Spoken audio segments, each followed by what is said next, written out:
Episode 4. Kisah CEO muda yang berpura-pura culun.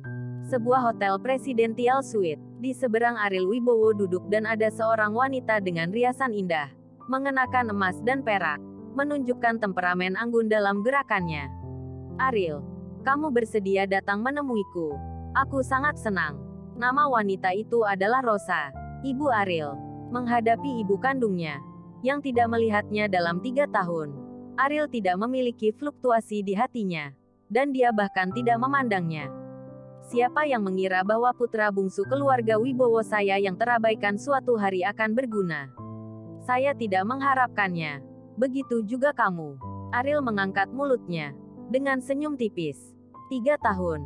Aku tahu apa yang terjadi 3 tahun lalu sangat tidak adil bagimu. Tetapi nenekmu memutuskan ini. Dan aku tidak bisa menahannya. Kata Rosa dengan emosional.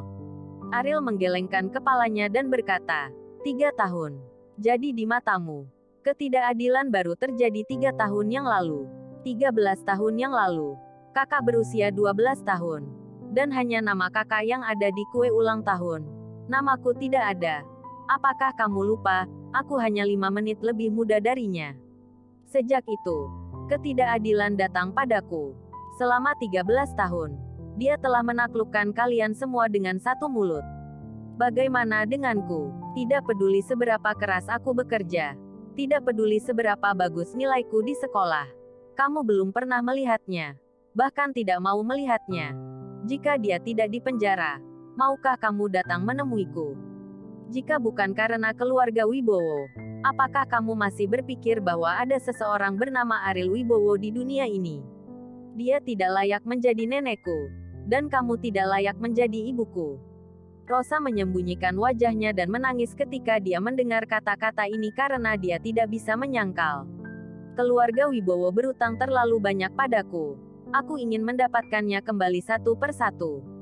Dia mengatakan bahwa dia tidak ingin dipandang rendah. Dan dia tidak ingin menjadi lelucon di mata orang lain lagi. Rosa menarik napas dalam-dalam. Menenangkan emosinya. Dan berkata, kita akan mendirikan perusahaan baru di Bandung, dan kamu akan bertanggung jawab sepenuhnya. Hehe, apakah ini ujian untukku? Bahkan jika aku tidak menerimanya, apakah dia masih meragukan kemampuanku? Ariel memandang Rosa dengan tajam. Perusahaan baru untuk membuatnya lebih baik. Biarkan Ariel menjadi bos. Tetapi Ariel tahu bahwa ini hanya neneknya yang mengaturnya. Ini baru ujian pertama untukmu. Hanya dengan melakukan pekerjaan yang baik di perusahaan Bandung, kamu bisa memiliki kesempatan untuk mewarisi keluarga Wibowo.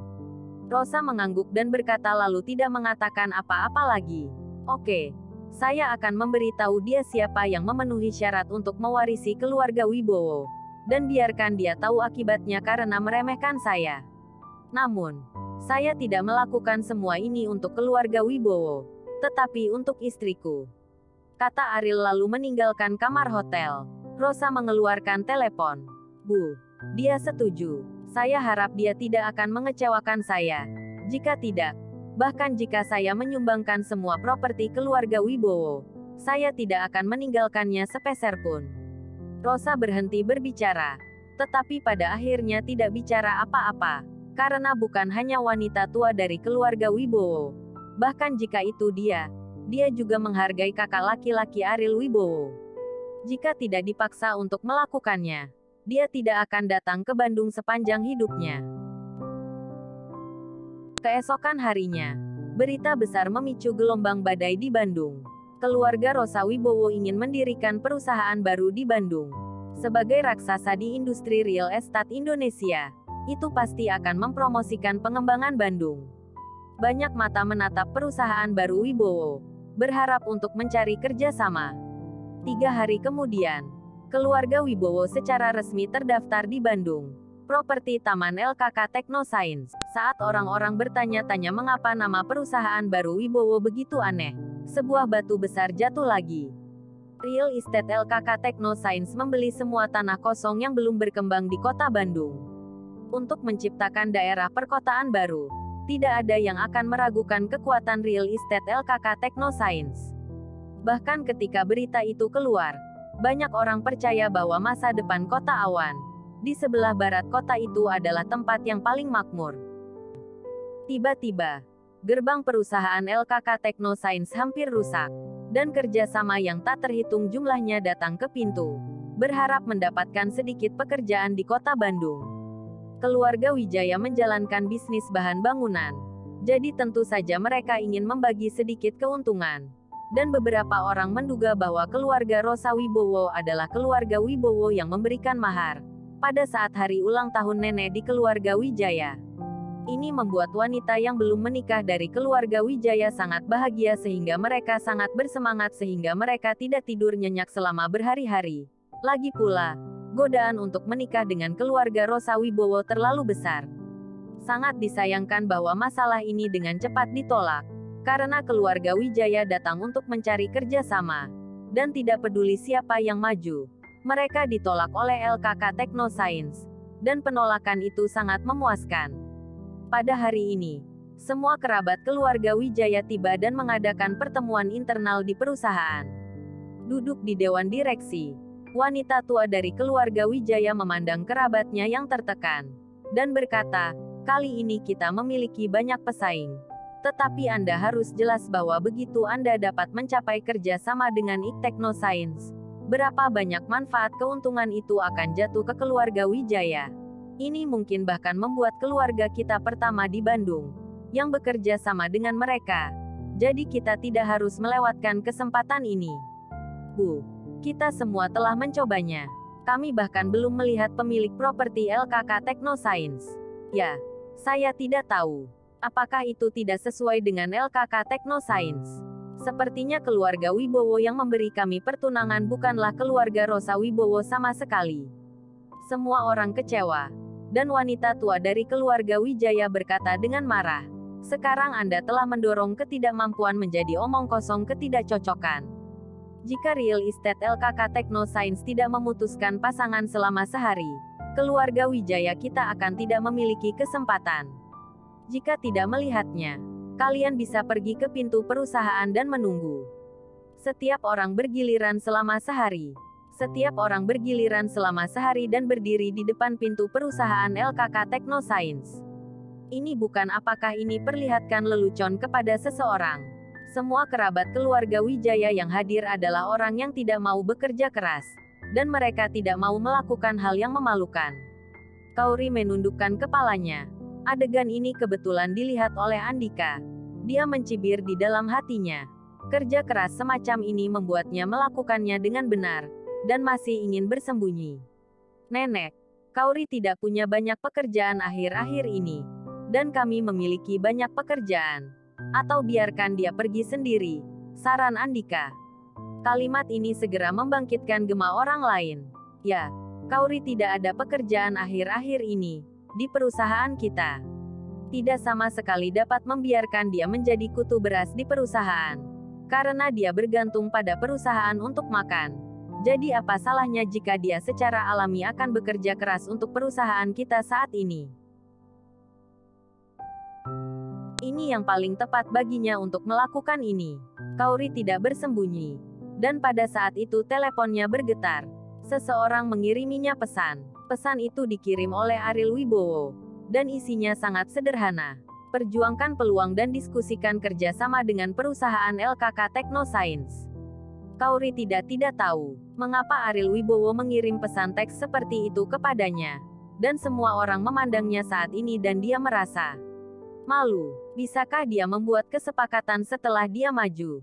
"Kauri, apakah kamu bersedia?" Wanita tua dari keluarga Wijaya menyipitkan mata. Dia bahkan tidak memandang Kauri sama sekali. Kauri telah terbiasa dengan kerja keras semacam ini. Dan dia tidak melakukan tugas apapun yang mustahil untuk diselesaikan. Atau sesuatu yang lain, yang harus dilakukan. "Nenek, saya bersedia," kata Kauri. Andika tersenyum penuh kemenangan dan berkata, "Kauri, jangan malas. Jika kamu melewatkan kesempatan untuk bertemu dengan pemilik LKK Technoscience, kamu tidak akan bisa bekerja lagi. Ya, ini adalah kesempatan untuk keluarga Wijaya kita. Jangan bilang ya.